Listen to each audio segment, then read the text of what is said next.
Welcome everyone to the Effective Use of Telephone Triage Protocols webinar sponsored by ClearTriage. We're glad that you could join us today and look forward to talking with you about how protocols are used within telephone triage.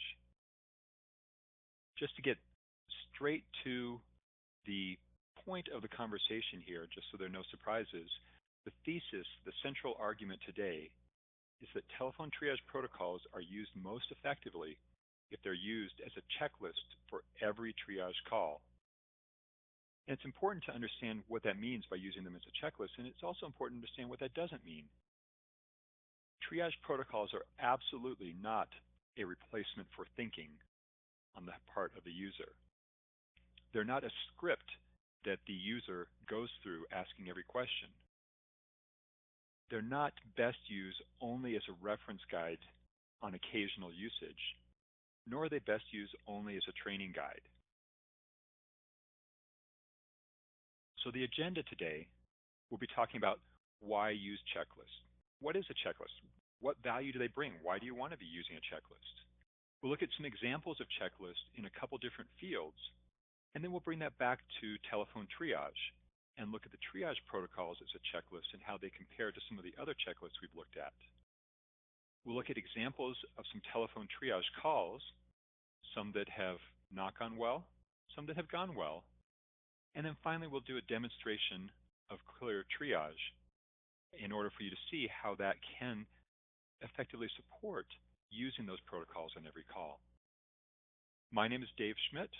I'm president and co-founder of ClearTriage, and that is my contact information on the screen. My contact information will also be available at the end of the call. I should mention that we will send out an email to everyone who registered for the webinar at the end of this webinar so that you can access the slides. And we'll also put together a recording of this webinar so that you can share it with anyone from your organization that was not able to attend today. A little bit about me before I talk about the primary resources for this talk. I've been involved in business and technology for over 30 years.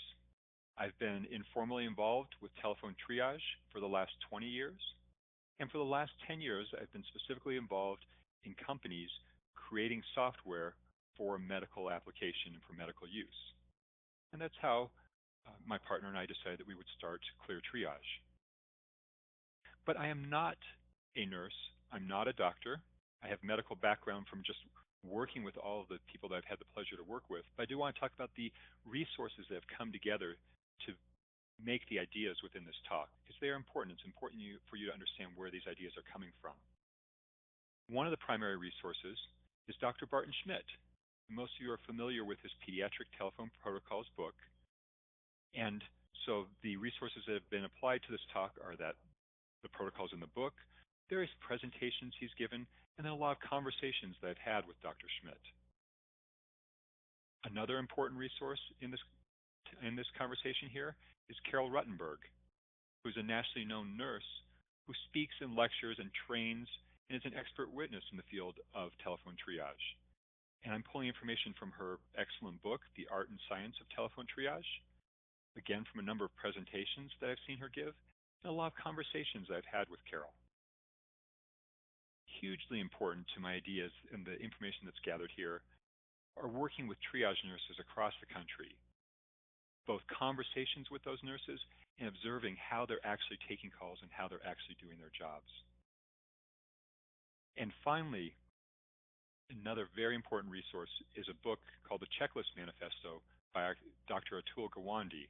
Dr. Gawande is a New York Times best-selling author, has written a number of books, and the Checklist Manifesto is connected to our conversation today, obviously, and part of that book talks about how Dr. Gawande helped develop the checklist for surgeons that is distributed by the World Health Organization. So let's start with Dr. Gawande's book, The Checklist Manifesto. And in it, he discusses how experts performing repetitive tasks will miss certain steps. These are bright, caring people, but if they do the same tasks over and over, various steps will be missed. That's especially true when they're distracted or interrupted or tired which are things that we know can impact triage nurses during their day trying to take calls. Checklists can help prevent skipping these steps. That's really where their value comes in, and that's where the value of the telephone triage protocols come in. Checklists provide a proven safety improvement in a wide variety of fields. And that's why the AAACN recommends decision support tools and checklists for all nurses taking telephone triage calls. And that's the American Academy of Ambulatory Care Nursing. So the key piece of this is that checklists augment experience and judgment. They don't replace experience and judgment. Checklists are best when used by an expert. So let's look through a couple examples of different fields that use checklists.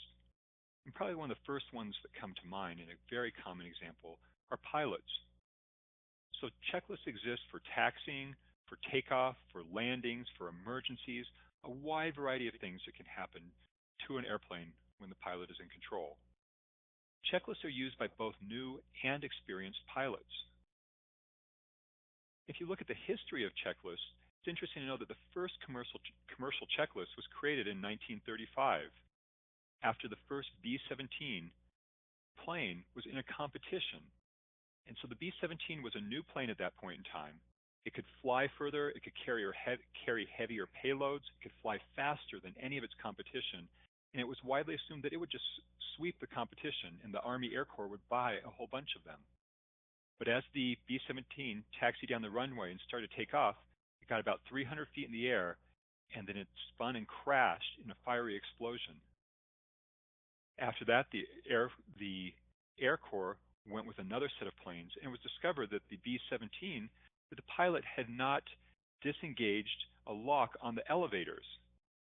The plane had 4 engines. It was far more complex than any other airplane that existed at that time, and the initial thought was it was just too much for a pilot to be able to fly, that a human could not fly a plane like that complicated.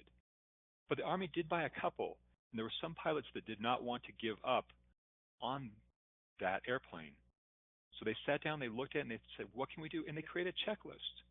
And these were things that they all understood, but it was a checklist to make sure that none of those steps were missed during takeoff, during landing, during taxiing. And with the use of those checklists that they created, 1.8 million miles were flown on the B-17s without an accident. So checklists are now accepted in their routine in aviation.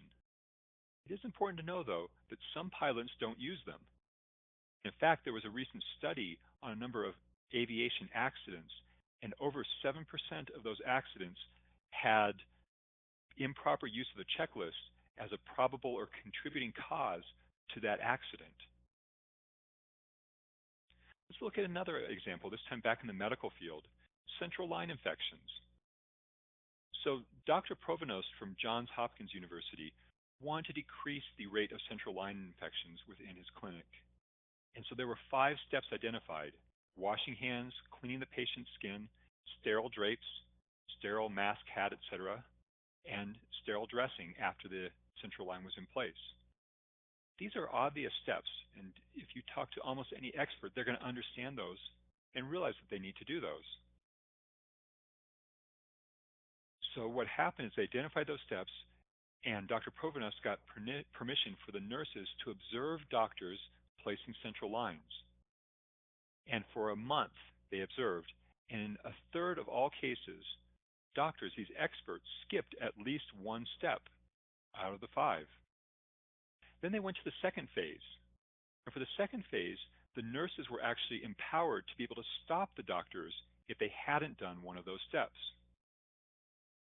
That test went on for a year, and during the course of that year, the 10-day line infection rate dropped from 11% in the clinic to 0. Literally 0%. There were 2 infections, I believe, over the course of that year. Huge drop by forcing a checklist that really everyone understood those are the steps you needed to follow. It is again important to note that even with that dramatic decrease in infection rates, Dr. Provenos had great difficulty in getting that checklist accepted in other places, and that's traditionally what happens with medical checklists. Last example outside of the telephone triage field before I get back to telephone triage is software testing. So this example is from a previous company that I worked at, and I was in charge of development at a company. We made simulators and training materials for interventional cardiologists. And so these were training these doctors on how to do things like angioplasties and put in stents and put in heart valves.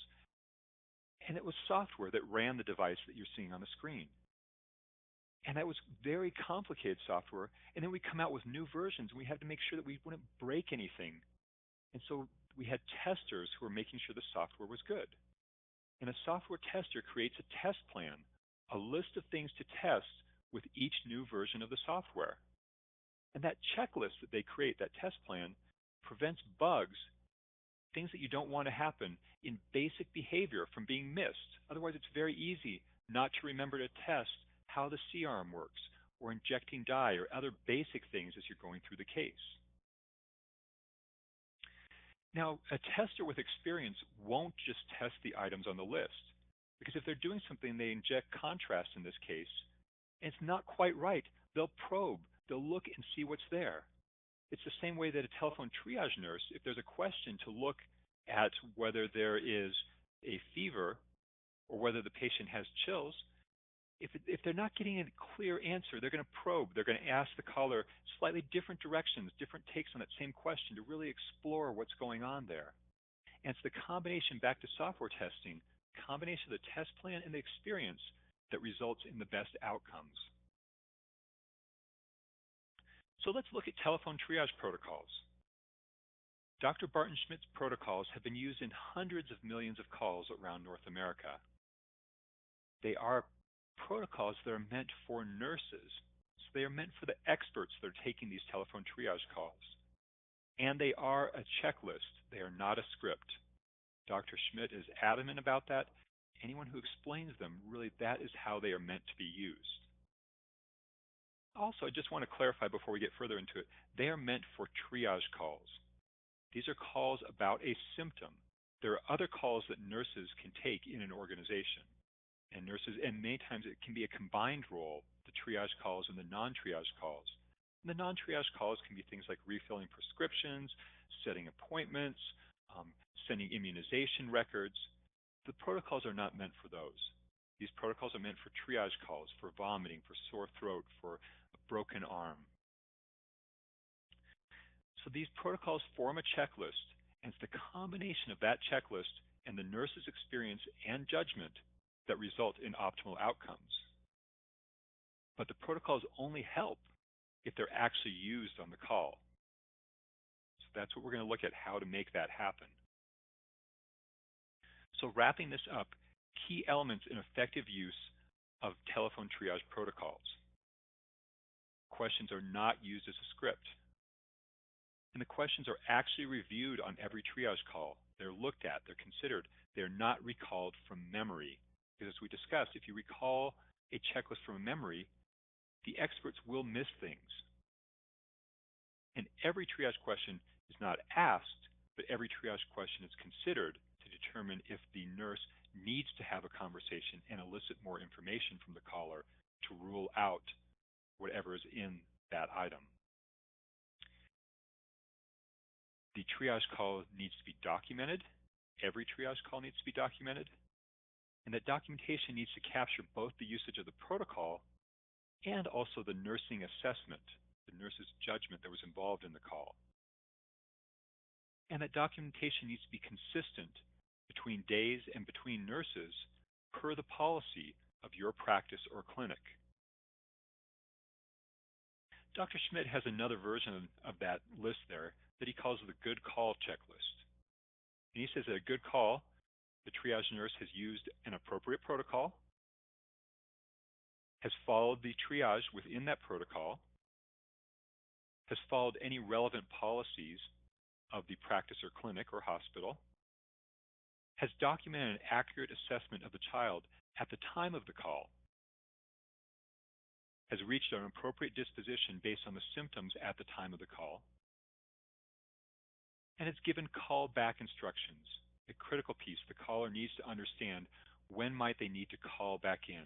That's key, both from a safety in case the child or whoever is being called about gets worse, and from a liability standpoint, you need to make sure that the caller understands when they need to call back.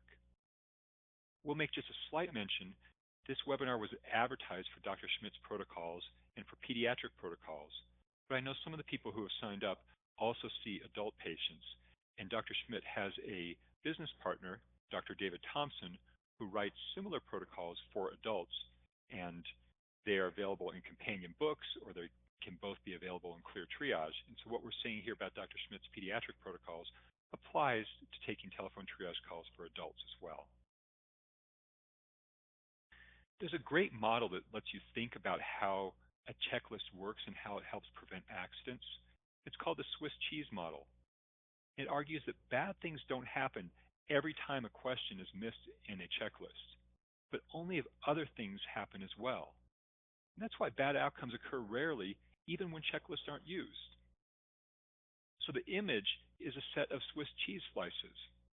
So if you look at those slices, if I drop them down in random order, most of the time the holes won't line up.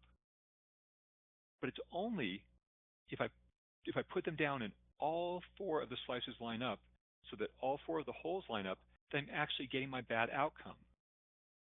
And if 3 of the 4 things happen, if there are 3 of the 4 bad things, but one thing in that stack of Swiss cheese prevents it, I don't know whether 0 things went bad or 3 things went bad. It's only in that situation that I have a problem. And let's take a look at some examples of how that happens. So with that, we're going to take a look at some example calls. I do want to preface this section of the top saying that these are real calls, and some of them have horrible outcomes, and those outcomes obviously have a significant impact on the family, on the nurse that's taking the call, and everyone involved in the situation. And so I don't discuss these calls lightly.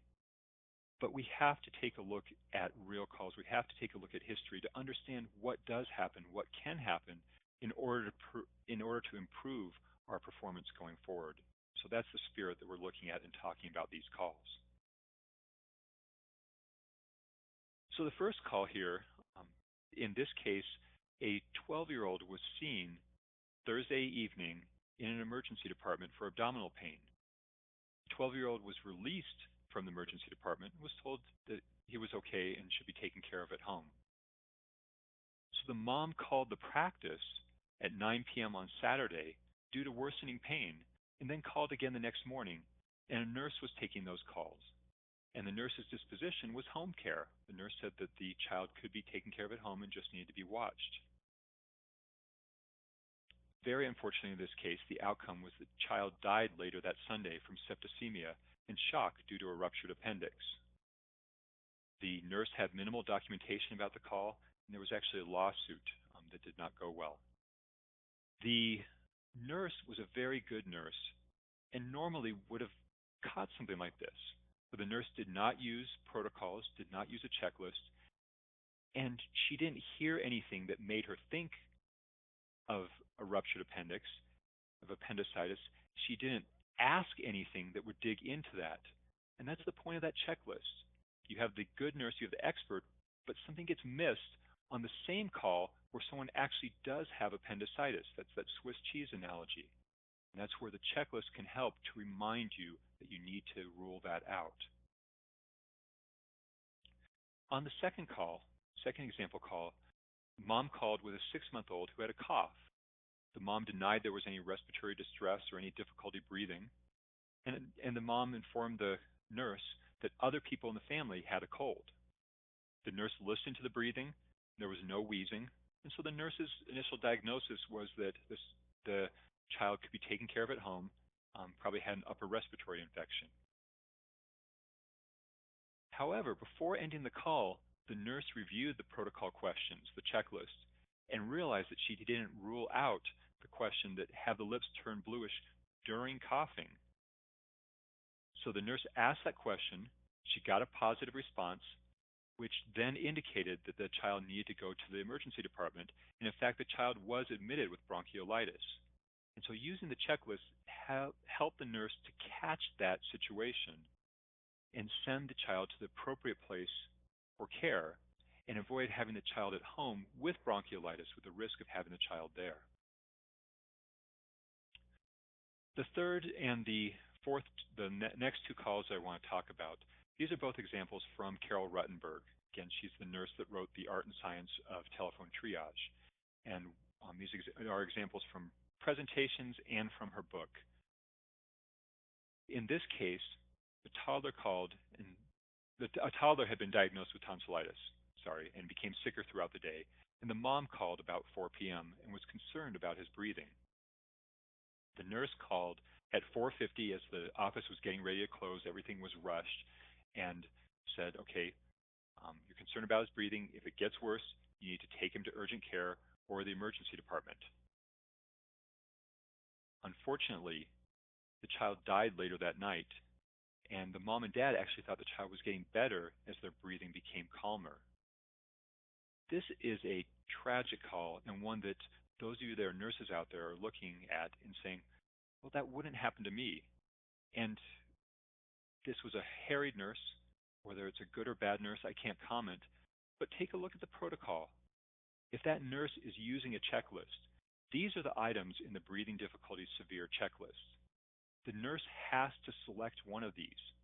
And all of these items require immediate visit. The child needs to be seen right away, whether it's calling 911, going to the EDD, or being seen in the office immediately. So the nurse would have had to select one of these things and consciously say, oh, but now I'm going to tell them to stay at home. It's that other preventative measure to keep accidents like that from happening. It's why you use a checklist.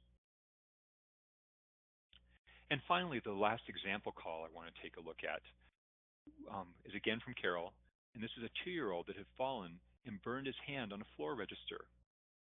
So the 2-year-old had a blister the size of a quarter on his palm, and the protocol said that he needed to go to ED now for evaluation. The father said, right now?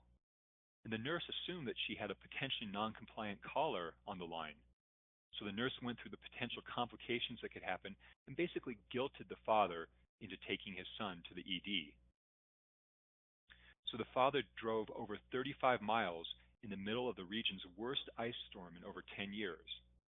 And when the father got there, the ED physician was livid due to public service announcements that had been on all day urging people to stay home. This was from a call center that was in a different state, and the nurse there did not know what was going on. But it's also a critical example of the protocols are not meant to be followed blindly. This is a very easy and obvious example, but there are subtle examples of that as well. The protocols are not black and white, and the nurse needs to bring her experience and judgment. And when the father says right now, the nurse needs to listen and hear something there and explore what's going on and explore the father's concerns. And if she had just asked, why are you concerned? The nurse would have heard that, and the father would have been in a much better situation. Let's talk about ClearTriage now. So ClearTriage is an online version of Dr. Barton Schmitt's, and again, as I mentioned, Dr. David Thompson's for adults, telephone triage protocols. It was developed by observing and working with triage nurses in practices and clinics taking actual patient calls. And it was designed to make it easy to use protocols as a checklist on every triage call.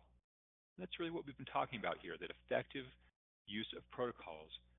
A key step that is really hard to do for many people with the books is to use those protocols on every call.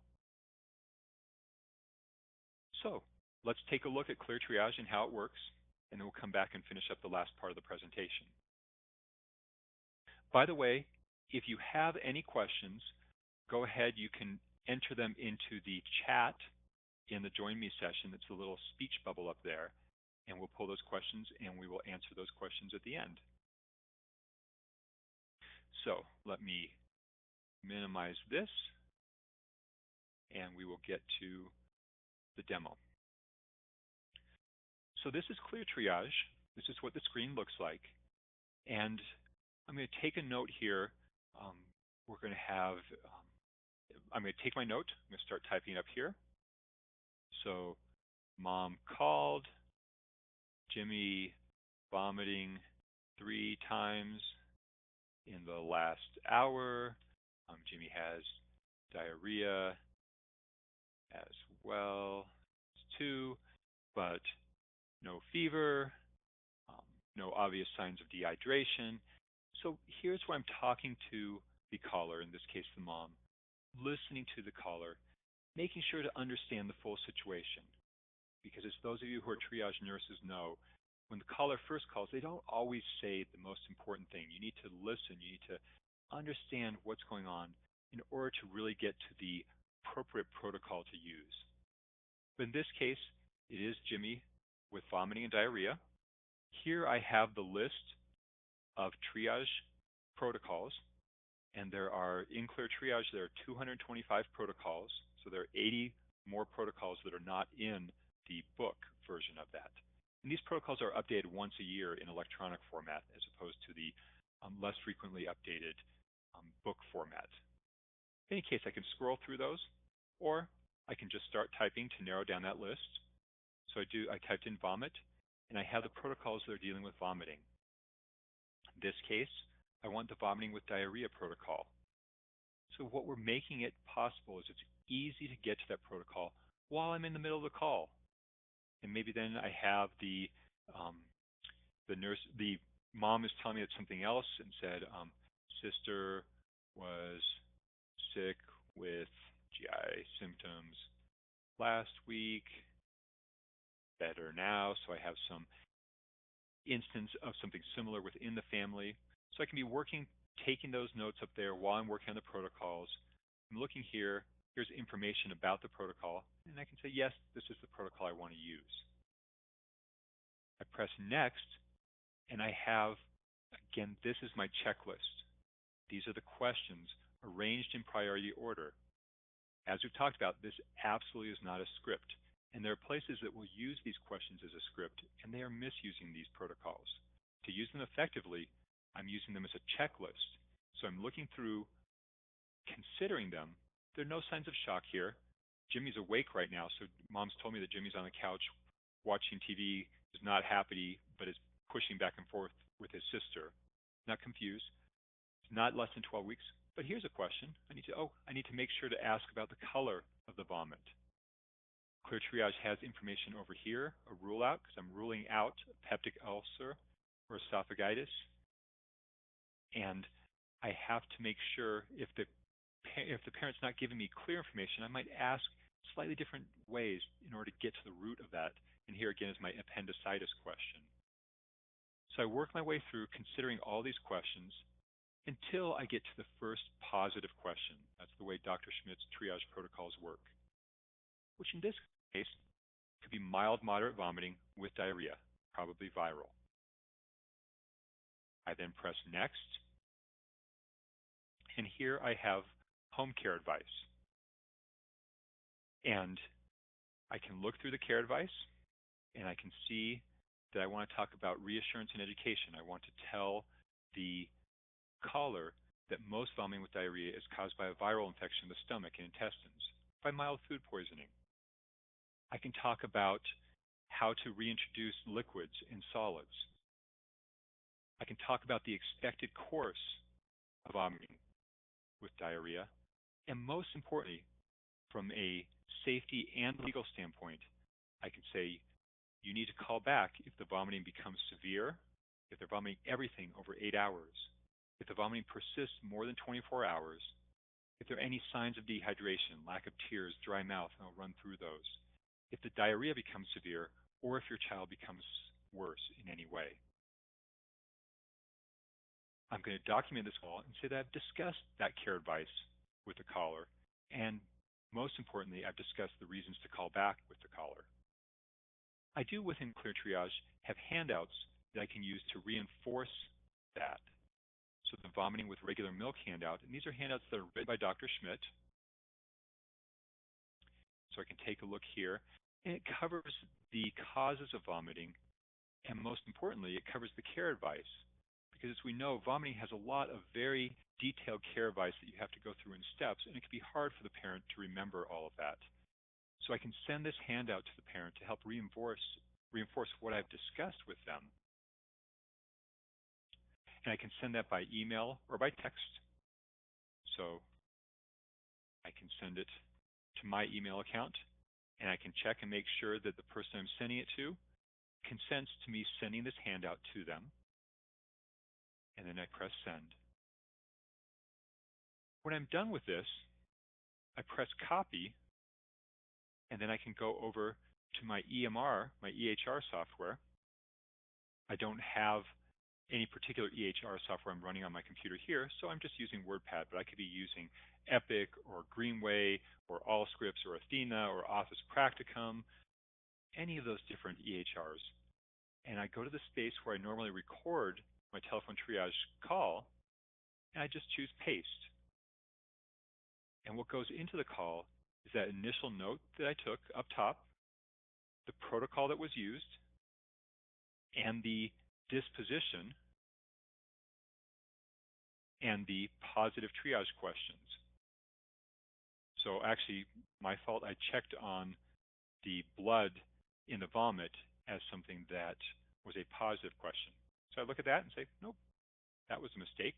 I come back here and uncheck that one, and now choose copy.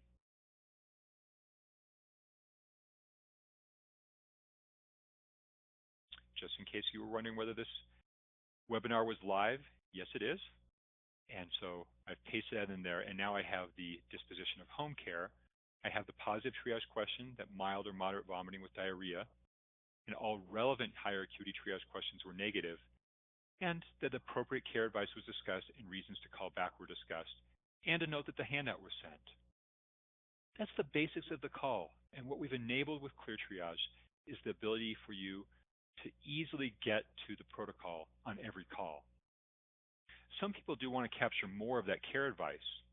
Dr. Schmitt argues that this is the appropriate level of care advice to discuss because the focus really shouldn't be on documenting the care advice. The focus should be getting the child to the appropriate care at the appropriate time. But many places want to get more detail in their care advice. So I can show you how that works. Let me just sign into a different ClearTriage account here.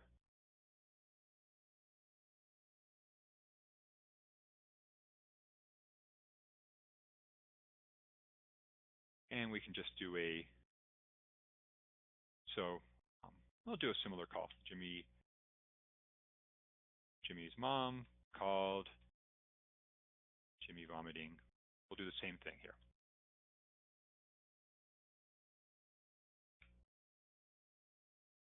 So I type vomiting, I click on the vomiting protocol, and then mom says, oh, by the way, he also has diarrhea. Diarrhea, last hour two. So I come here and I see, oh, if there's vomiting and diarrhea, I can click on that to jump right to that appropriate protocol. Press next. Run through. Maybe in this case, I get here and Jimmy has a fever. That actually he had a fever and it's come back.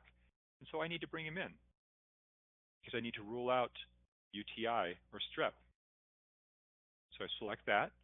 And so that tells me that I need to have him come into the office today. But maybe this call is at the end of the day. So I can override the disposition. And I can select and I can decide as a nurse whether I'm going to bring him in tomorrow or whether he needs to be seen in the urgent care or the ED. In this case, I can choose to bring him in tomorrow. And the reason, it's an end of the day call. So ClearTriage makes it easy for the nurse to use her judgment to override the protocol as necessary. Because as we talked about, it's the combination of those two that gives you effective telephone triage. Press next. And here's where I wanted to show you is now I can select and say that I'm reassuring and educating the mom. I can say, yes, I'm covering these ways of introducing liquids and then solids. I can talk about the expected course, and I can select, because these are so important, the individual reasons to call back I discuss. When I'm done, I press copy, go over to my EHR, and choose paste. And here I have a very similar note, but I have the override disposition, which it's text, I can change it, and it's see to tomorrow in office because it's an end of the day call. And here I have more information about the care advice discussed. And ClearTriage does have one more option where you can actually select the individual elements of the care advice if you want. That's really a preference and a policy of your practice. As we discussed, it's important to have those policies set so you have consistency between people taking calls. When I'm done with a call, I press reset. I'm ready to take the next call. All this designed to make it easy and effective for the triage nurse to be able to get a protocol, to look at that protocol and use it while focusing on the caller, because listening to a caller, judging where they need to go just with auditory cues, Carol Rottenberg argues is one of the most difficult forms of nursing available. So we really want ClearTriage to make it to be a help rather than a hindrance in making that happen.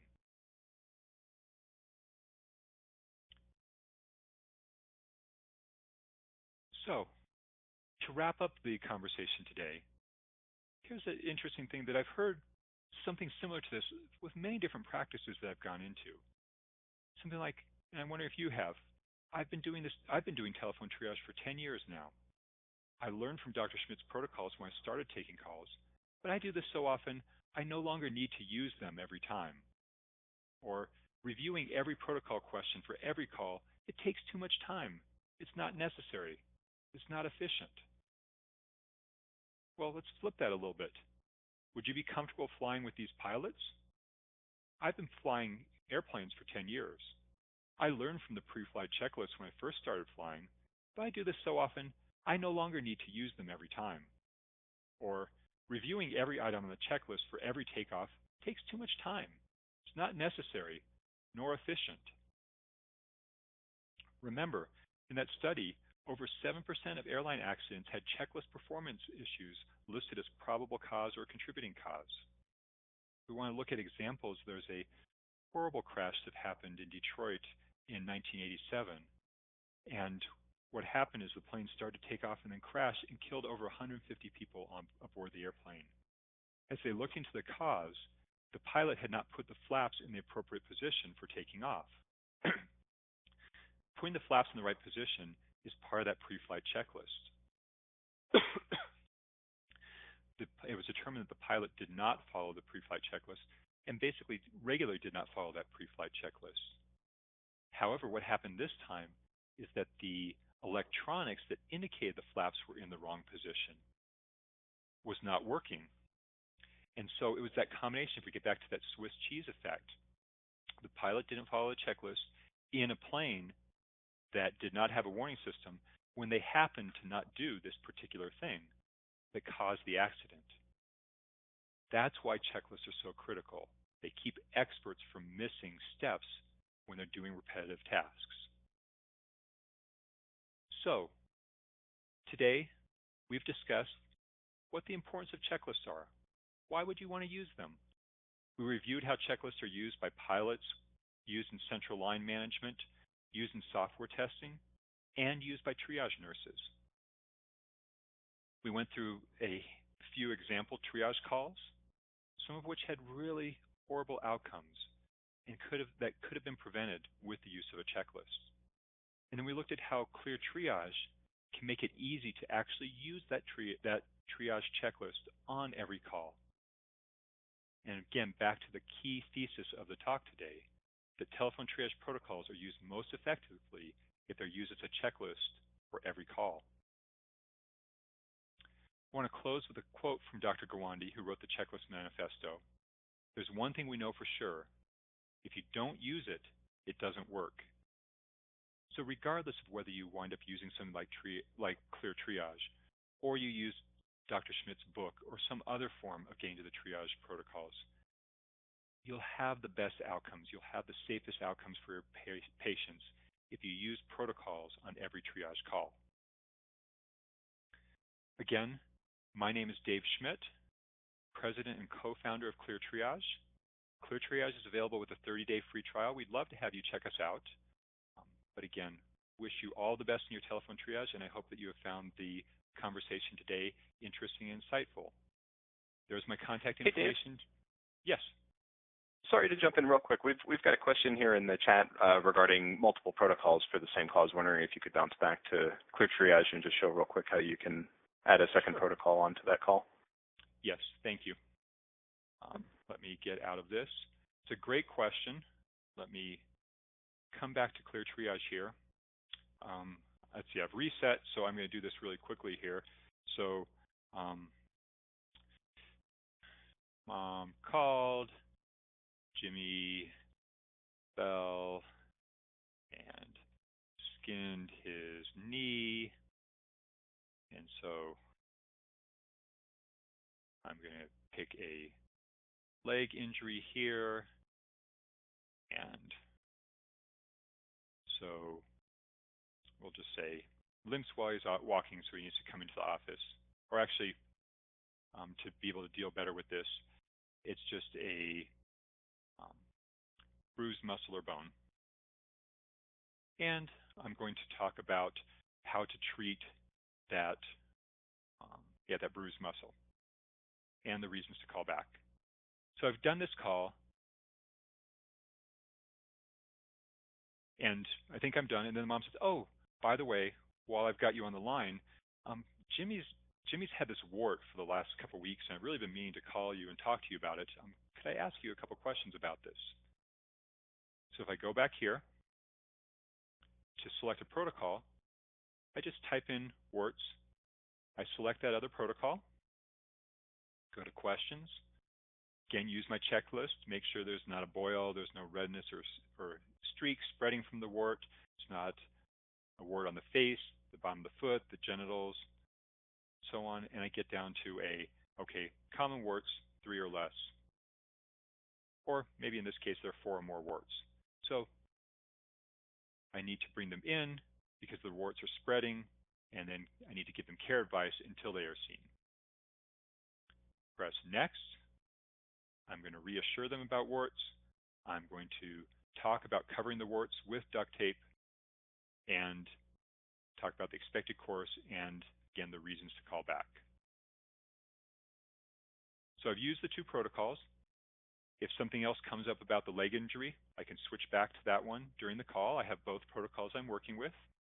When I'm done, I press copy, go to my EHR,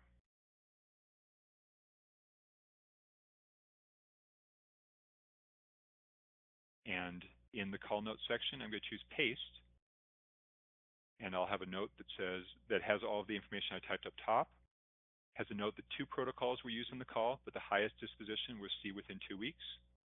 It's going to have the warts protocol because that one was the highest disposition, and then it's going to have the leg injury protocol, which resulted in home care. So that's how you use ClearTriage with more than one protocol. I will make a small note for those of you that aren't familiar with it. Dr. Schmitt's protocols all have fever. If fever is something that pertains to that, for instance, cough or sore throat or vomiting, you don't need to use the vomiting protocol and the fever protocol. All you need to use is the vomiting protocol. The fever protocol should only be used if fever is the only symptom. So I think I saw the note that took care of that question. Are there any other questions that people have through the chat? I'm not seeing any at this time. Okay. Well, I'd like to thank you all for joining today. I hope that you have enjoyed the presentation and found it informative. Again, if you have any questions or concerns, anything we can help you with afterwards, here is my contact information. And have a great day, everyone. Thank you.